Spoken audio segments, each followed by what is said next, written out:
বন্ধু, তুমি কেমন আছো? সেই যে এসএসসি পাশ করার পরে গ্রাম ছেড়ে শহরে চলে গেলে, আর কোনো যোগাযোগ নেই, আর আমি গ্রামেই রয়ে গেলাম। হ্যাঁ বন্ধু, আজ দেখতে দেখতে 30 বছর পার হয়ে গেল। আছি মোটামুটি ভালো। তোমার ছেলে মেয়ের কি খবর? কে কি করছে? বন্ধু, এসএসসি পাশ করার পর আমি গ্রামের কলেজেই ভর্তি হই। এইচএসসি পাশ করার কিছুদিন পরে আমার বাবা মারা যান। তারপর আমার লেখাপড়া করা হয়নি। সংসারের দায়িত্ব পড়ে আমার ওপর, আর মায়ের পছন্দ মতো মেয়েকে বিয়ে করলাম। বন্ধু, আমাদের 2 ছেলে আর 1 মেয়ে। বড় ছেলেটা গত বছর রোড অ্যাক্সিডেন্টে মারা গিয়েছে।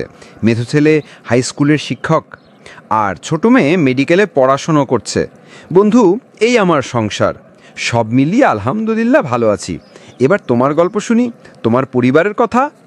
বন্ধু, কলেজ বিশ্ববিদ্যালয়ে লেখাপড়া শেষ করে 3-4 বছর পর একটা চাকরি পেলাম। তারপর পছন্দের মেয়ের সাথে আমার বিয়ে হলো। কিন্তু দুঃখের বিষয়, 4 বছর পরেই আমাদের সংসার ভেঙে গেল। 1 বছর পর আবার দ্বিতীয় বিয়ে করলাম। দ্বিতীয় স্ত্রীর অবশ্য একটা ছেলে একটা মেয়ে আছে। ছেলে ক্লাস 7-এ পড়ে, আর মেয়ে ক্লাস 4-এ। বন্ধু, এখন বুঝতে পারছি সময় মতো বিয়ে না করে জীবনে কত বড় ভুল করেছি। অবিবাহিত ভাই বোনদের কাছে আমার একটাই অনুরোধ, অবশ্যই আপনারা সময় মতো বিয়ে করবেন।